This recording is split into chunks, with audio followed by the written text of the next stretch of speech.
The Guardians took advantage of mistakes and created a little bit of luck of their own in game one.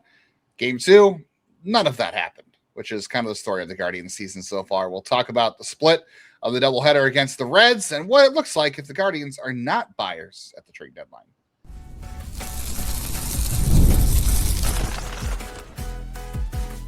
You are Locked On Guardians, your daily podcast on the Cleveland Guardians. Part of the Locked On Podcast Network, your team every day. I have such a love-hate relationship with doubleheaders because on one hand, I love 2 games in one day, but you have the chance to be both frustrated and excited in one day or just doubly frustrated. So it's a very risk-reward type of thing. And I had a lot of hope after Guardians won game 1 and thought it'd be fun to win game 2 and maybe get some things in the right direction and just go right back. It's just a giant circle at this point. Like the Guardians, there's like a flow chart. Guardians offense looks good. We get excited. Guardians offense does nothing. We get mad and then they stink again. And then we're just doing the same circle. This is Locked On Guardians, your only daily Cleveland Guardians podcast that covers your team from the majors, the minors, the draft, and everything in between. And we mean that literally because I think this week we've covered pretty much every speck of the organization, everywhere where players come from, not how they enter the world, but that's the conversation for a different podcast. On today's show, we'll get into why I don't think selling is even an option for the Guardians, but we'll discuss what that would look like. We'll talk about what happens if the Guardians are not buyers at the deadline. And we start off this episode with the White Sox coming back on the Yankees in the 9th inning,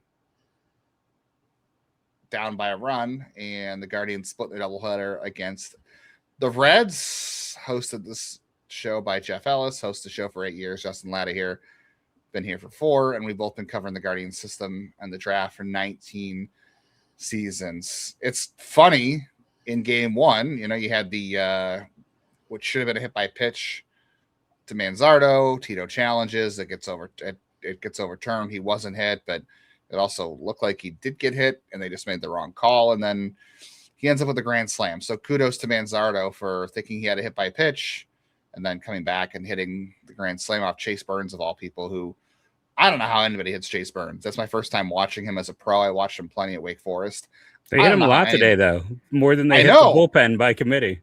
I know, and I am my flabbers were gasted by the ability to hit him because the guy is so freaking good. Like the fastball is just unbelievable. That's how this team's been this year, though, right? Like they can't hit a fastball. Bullpen games, but they can beat change-ups. They can't beat sliders. They can beat fastball. Because Burns is kind of a 2-pitch guy right now, isn't he? Like that's kind of the big problem. Well, that was the thing with him in college too. Yeah. It was all fastball sleeper. The fastball is really, really good. So I was surprised with that. But Manzardo's grand slam was on the slider that I think he just kind of left up a little bit. Mm-hmm. But then, the rest of that game was really fun because obviously it wasn't fun because Slade Ciccone imploded, which was, kind of expected. Like we knew at some point he was going to probably things are going to go off the rails. They did. Yeah. And then Tim Herron coming in was, I know it's a doubleheader and they didn't have a lot of choices. Everyone kind of had to pitch and he was the first guy out. And to be fair, he did get a ground ball and they didn't convert the out. So some things went wrong there, but the rest of the bullpen was incredible. I mean, 5 1/3 innings after Tim Herron, and what was it? Franco Alamon for 2, Colin Holderman, Gaddis, Kate Smith, they were great. And then Jose singles, steals second, steals third.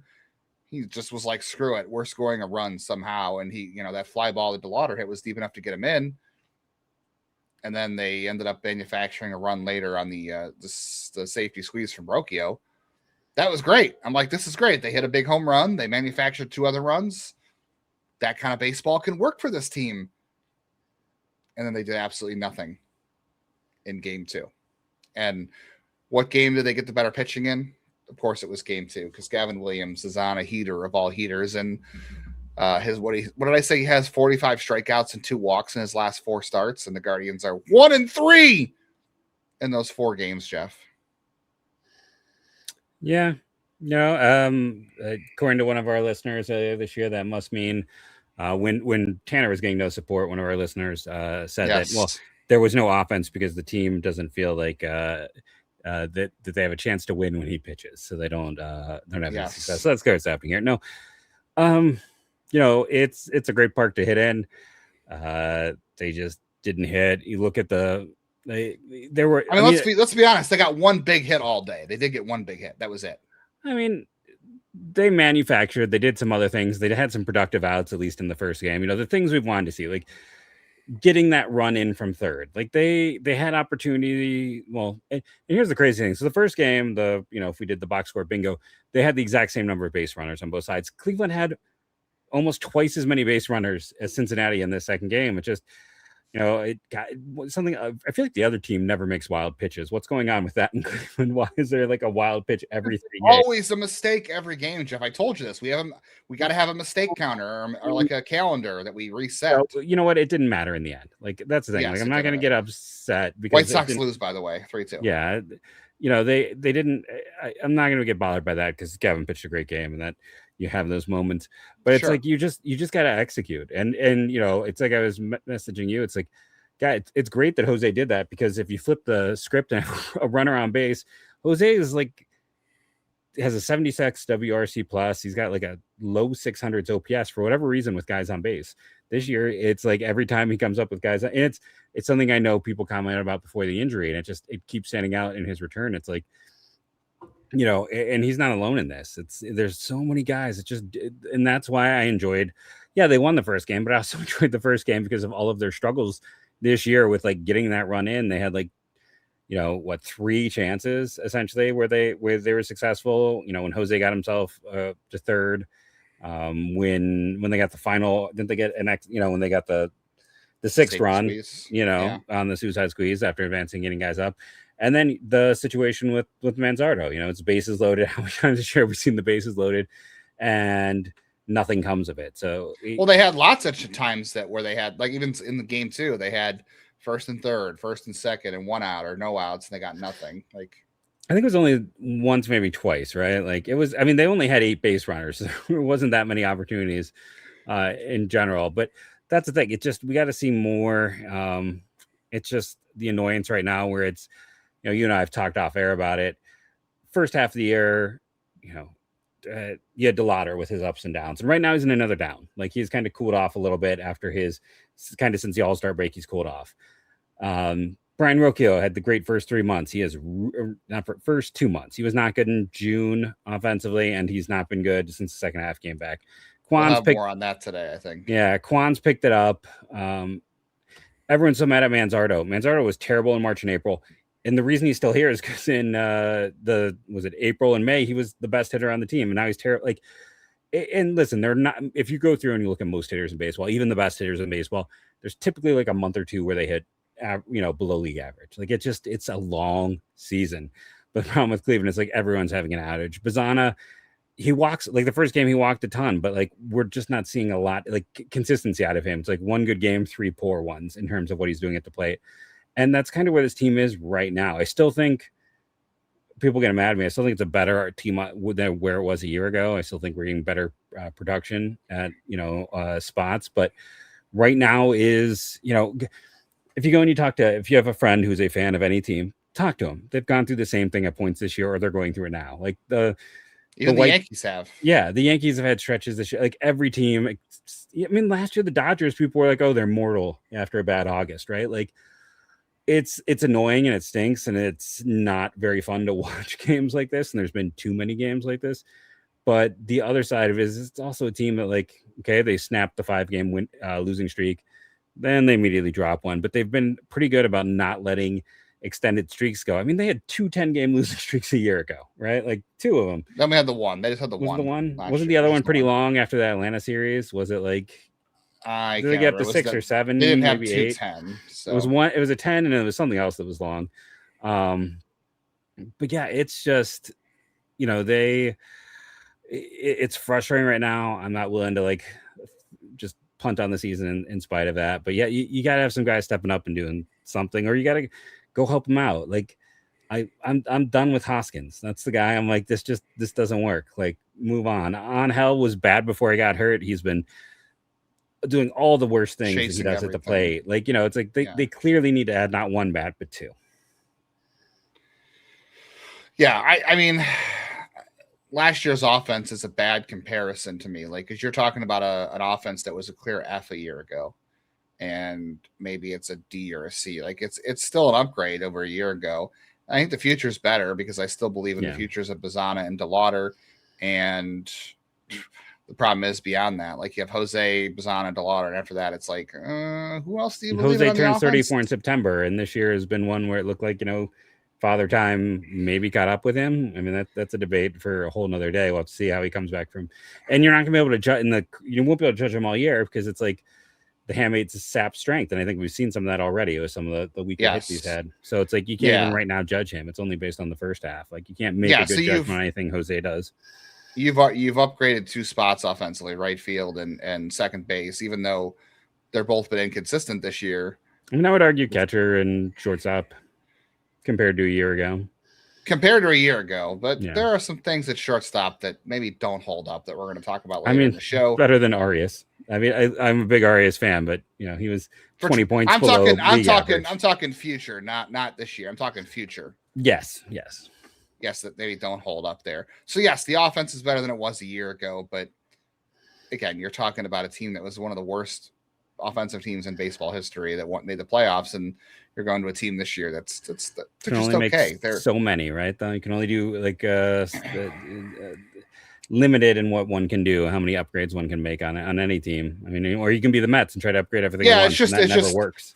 It's just, I think it's an unfair comparison because it's not like they're that much better. It's just last year was so god awful, and the reason they got to the playoffs was pitching and the Detroit collapse. All right, we will talk more about where this team sits, what if they don't buy, and why selling really isn't an option unless you consider some radical things. Support for today's episode comes from Indeed Sponsored Jobs. When workplace chaos hits, you need the right hire. Indeed Sponsored Jobs helps connect employers and candidates who match specific needs like skills, certifications, location, less time spent searching, and more time spent finding the right fit. People are finding quality hires on Indeed right now. In the minute we've been talking, companies like yours have made 27 hires on Indeed, according to Indeed data worldwide. The Guardians just added 23 new players to their organization through the draft and undrafted free agents. So it takes a lot of time for them to get to know these people. You got to find the right fit for the organization, find the right skills, but also find the right personalities too. Very important. So spend less time searching, more time actually interviewing candidates who check all the boxes. Less stress, less time, more results when you need the right person to cut through the chaos. This is a job for Indeed Sponsored Jobs. Listeners of Locked On Guardians get a $75 sponsored job credit to help get your job the premium status it deserves at Indeed.com/podcast. Go to Indeed.com/podcast right now. Support the show saying you heard about it on Locked On Guardians. Indeed.com/podcast. Terms, conditions apply. Need to hire. This is a job for Indeed Sponsored Jobs.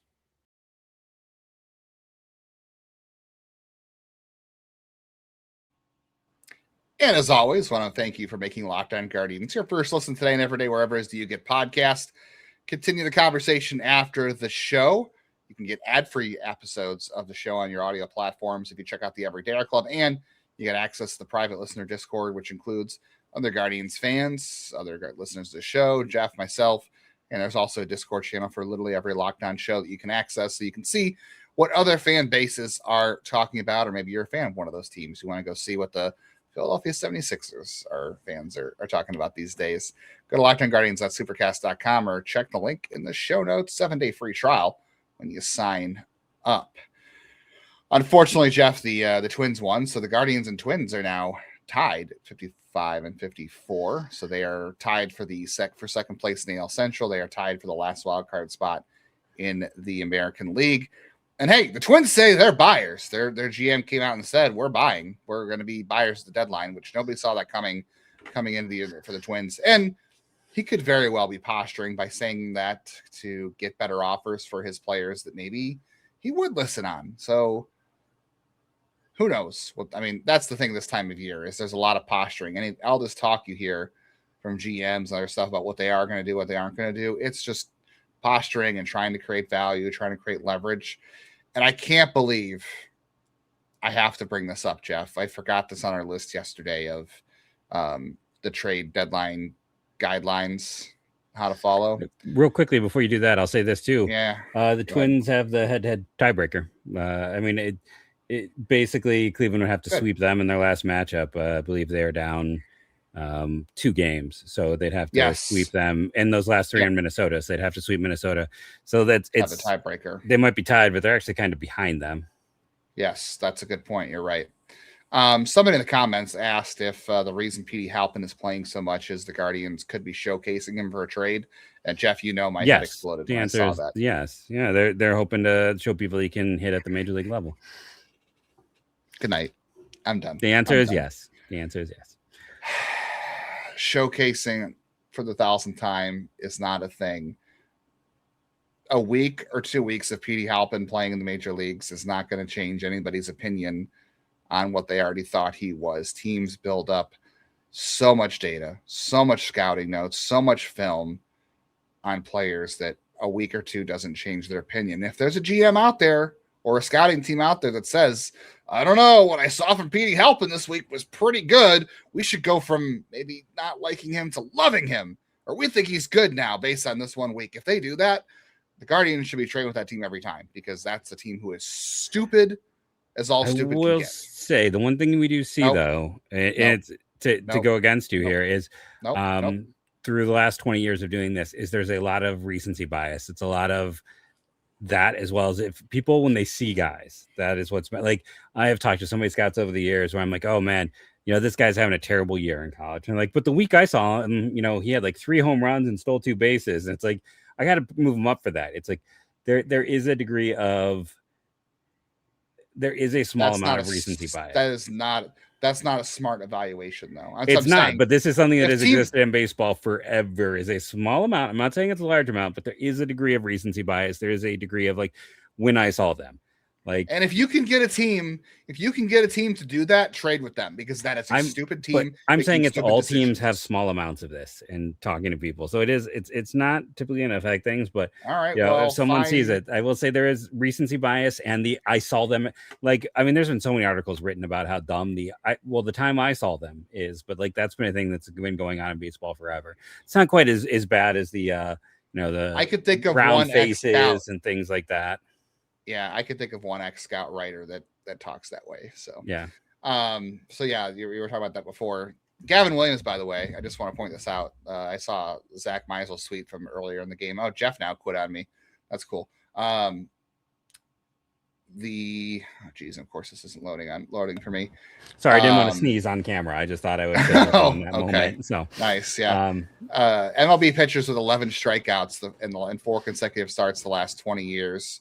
You have Chris Sale in 2015, Corey Kluber in 2017, Trevor Bauer in 2018, Chris Sale in 2018, Garrett Cole in 2019, Shane Bieber in 2021, and then Gavin Williams this year. So what is that? That's 4 different Cleveland starters in the last 20 years. Then you have Chris Sale, who did it for the White Sox, the Red Sox, and then you had everyone wants to be like, why can't this team develop hitting? And it's like, I think we can see the answer right there, which is, that list was almost entirely the Cleveland Guardians. Clearly, somewhere within the depths of Progressive Field is some kind of blood sacrifice to make them the pitching factory, and several goats were lost to try to make them the goat of pitching development, but at the cost of hitting.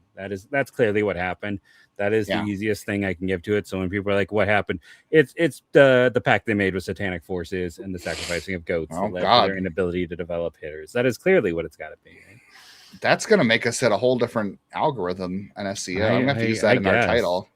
Why the Guardians can't hit, because insider Jeff Ellis says they made a deal with the devil to develop good pitching. I didn't say the devil. I just said a demon. It could have been any of the D&D ones. There's a lot of them out there that would make a proper deal. Just got to make sure you have your summoning circle in good shape.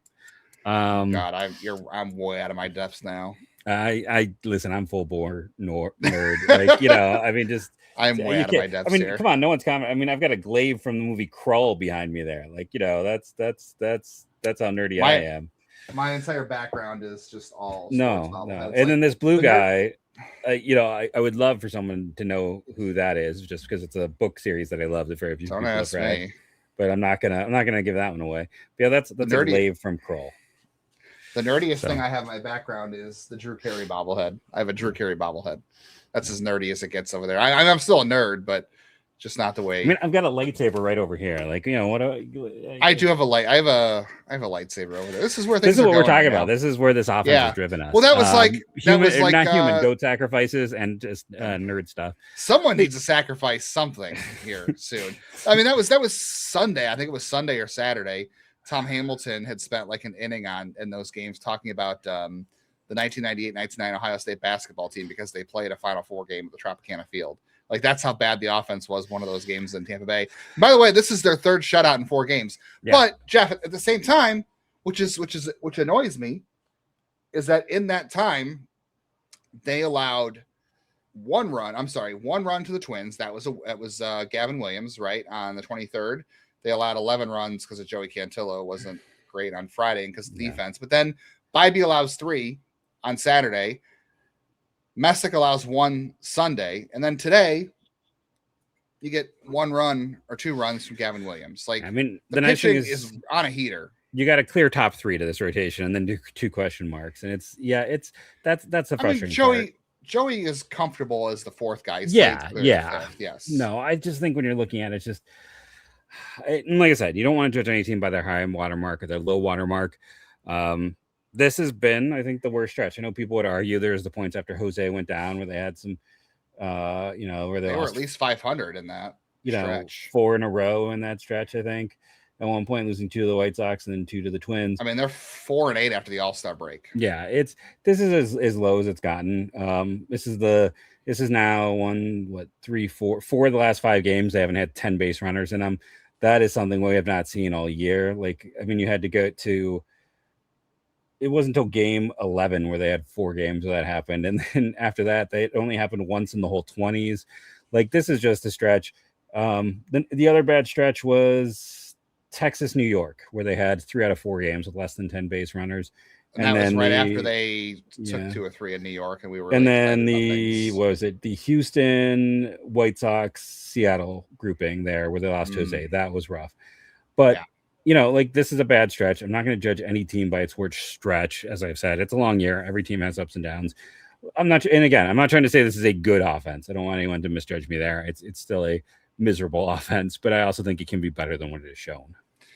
That's a great point. Again, 2 things can be true at once. All right, so what does it look like if the Guardians aren't buyers? The Twins say they are. That should mean the Guardians also should be buyers. So we'll talk about that and why selling is not an option.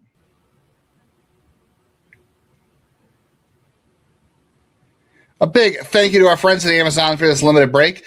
This back-to-school season, spend less on your kids with Amazon. We all know how crazy back-to-school shopping experiences can be, right? It starts with just a couple items on your list. Suddenly, you got supplies, clothes, lunch stuff, tech, 10 other things you didn't see coming. It really adds up fast. That teacher's list, I know what teachers put on there because I'm married to a teacher. Jeff's a teacher. I know a lot of teachers who are starting back up, and I know how big that list gets because a lot of teachers are spending a lot of money on their own pockets on these things in the classroom. So everybody can help each other out. You can go to Amazon and save a little bit of money and get some stuff for your kids, get some stuff for the classroom to help out your teacher too. Everybody can work together on this, and helps you realize just how much it takes now of days to get one kid through an entire school year. So remember, Amazon's low back-to-school prices. Just spend less on your kids because every dollar you don't spend on them is a dollar you haven't spent on them. So shop back to school with Amazon and spend less on your kids.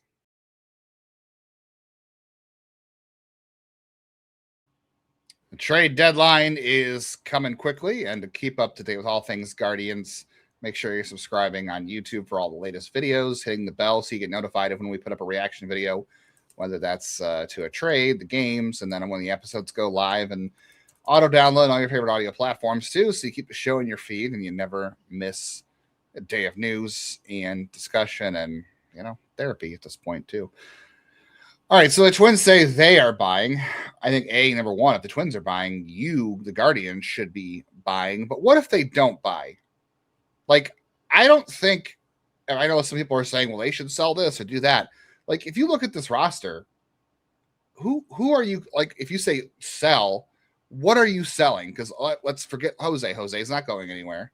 He doesn't want to go anywhere.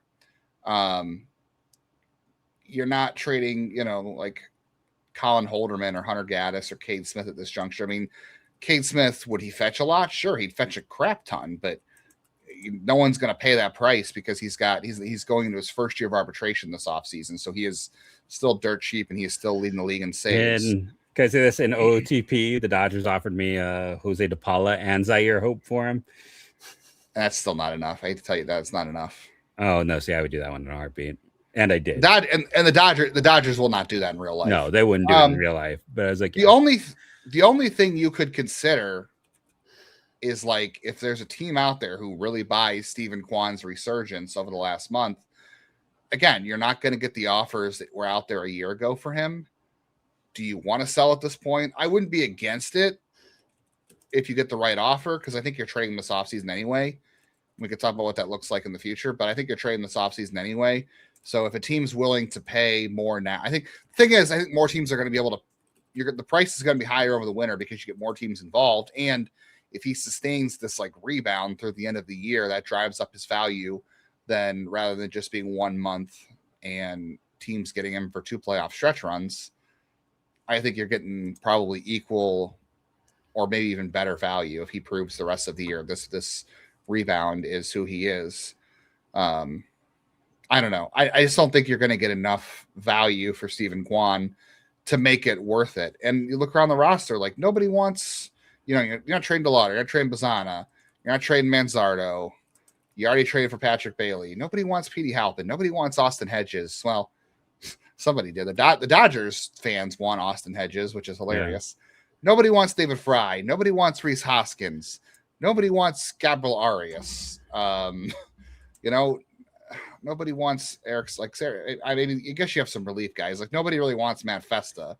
There's a lot of bullpen guys teams would want. Like I'm sure everybody would want Cade Smith and Hunter Gaddis and Collar Holderman, and I'm sure Sobrowski would have takers. So by your logic here, they should sell because they're just a crappy team and they have nothing that anyone would want. See, I think there's more value here than like what you're giving them because guys have secondary value. They may not be centerpieces, but like we've talked about, like someone like Arias with his tool set, with his defensive skills. I mean, the Braves are starting Jim Jarvis, who's bad at offense and defense at shortstop and looking for a shortstop all year.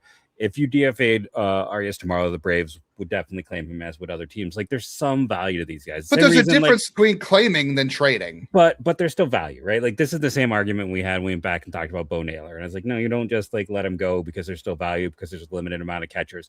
There's a limited amount of guys who can legitimately play above average to plus at shortstop.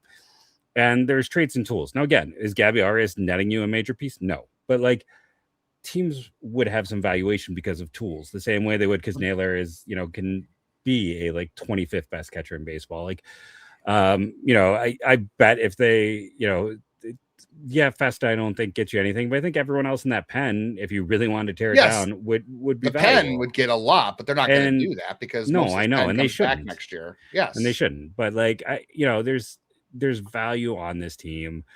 The problem is innately the same problem we've talked about with every team that might look to sell. It's like you're not going to. Every team is only looking to trade off assets that are at their lowest, or not their lowest, at their that aren't returning. Right, like expiring contracts. Yeah, the Royals are like debating, their pieces, but it's like Lane Thomas is their primary because he's expiring. Like, I'll be curious to see. I don't know. For everything you talked about, it's like Kwan. That's the one where I'm like, our team's really going to bite after a good 2 weeks after he spent the last 365 days being a bottom 10, player in baseball. It's such a hard judge. And that's the thing. And I got to be real honest, like the way the pitching is now, they should, I'm going to stand by this. I absolutely think they should be buyers. I think, the pitching is good enough to give them a chance. They just need a little bit of offense. And that's, again, why I talked about a three-timed approach to adding hitters, going out and getting some pieces, because I don't think there's going to be, I don't think there's going to be a fun target. I think this deadline is going to be kind of, like Taylor Ward might be the biggest name that gets traded. Like people keep bringing up Joe Adell. Guys, Joe Adell had one good year in 6. Like he's not fixing what's wrong with this team. I think absolutely they should try to compete because it's a weak American League and, the National League is an absolute buzzsaw. So, but I don't know. I enjoy watching postseason baseball every year. I think it's a lot of fun. It raises my blood pressure more than, my blood pressure is my one thing that's good. So it's fine with me, but not mine. No, that's the one thing I'm always like, yeah, put that cuff on. I'm going to feel like I aced this. But like making the postseason is absolutely not something to take for granted, or to. I mean, it's fun to get there. The years I haven't made it, it's like the postseason's kind of dull for me. It's more interesting all around, and this team.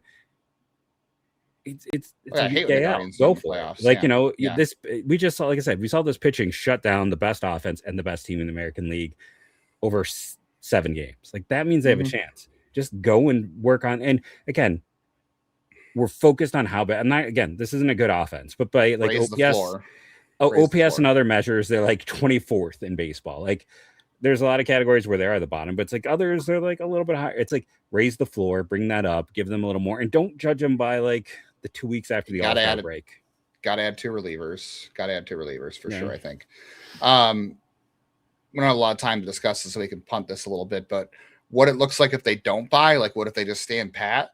Like, do you consider bringing up Angel Henao and moving Travis Bazzana to more of a DH role and letting Angel up? And like, I would, if you're going to sell, this is something radical. We don't have time to discuss it today like I wanted to, but if you're going to sell, the Red Sox really want a shortstop.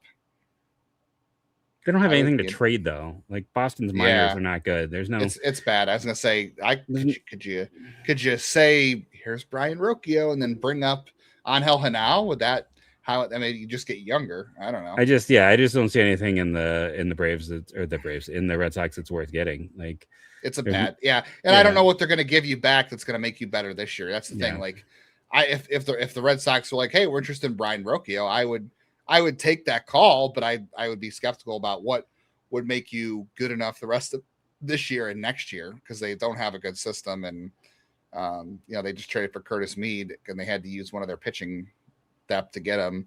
And now both those guys are out for quite a while, which bummer for them. I don't know. Like, I don't think Ralphie's an option just because of what we talked about, like the 40-man situation and the lockout next year. But Angel Henao, if you're not gonna buy, I need Cleo Watson back up here because I can't keep watching Petey Halpin. I know he almost hit a game-tying hit here, and he didn't have a terrible day, but like we both know Watson's ceiling is way higher than Halpin. It is, but it's like when he was up, he also like was struggling so much. Like he was not. I'd rather see what he can give you, and then we know what Halpin can and can't do. I'd rather see what Watson can do. I'm okay. I mean, I honestly think Halpin and Watson are going to be eerily similar, but more power in Watson. Like neither of them walk, both of them strike out too much, both play a solid defense and run well. Like, yeah, I don't know. Henao seems like the only, like Espino comes up. If you don't buy, like if you don't quote unquote buy, I think Espino should be up anyway. And then Henao comes up and you get him in at shortstop and second base. You DH Bazzana some, and you see what that looks like. Because I'm not saying Henao is ready, but he's probably the most ready. I agree. Yeah, he's outside of the fact he just doesn't hit the ball in the air enough. I think you could see what he can do, and you won't lose anything at shortstop. And he's a switch hitter, so I don't know. Maybe that's the route you go if you don't quote unquote buy. It's just Espino and Henao join the team in a permanent capacity after the break, and you dump Hoskins, and then there you go. Yeah, Hoskins is the easy guy. I think we're on agreement. I just can't. I can't do it anymore. I just can't. He's been rough. Like we talked about this off air, running out of time, but like he's been roughly as productive as Carlos Santana was without the defensive value Carlos Santana brought. There's kind of no point to Hoskins. They let go someone last year. No emotional connection. Yeah, I mean, he's liked. There's vibes, but it's time to. The Ohio Cup is on the line tomorrow, Jeff. Winner take all tomorrow. Ohio. You know what? If you're gonna bring up Watson, get rid of Hoskins and just go with an all defensive outfield.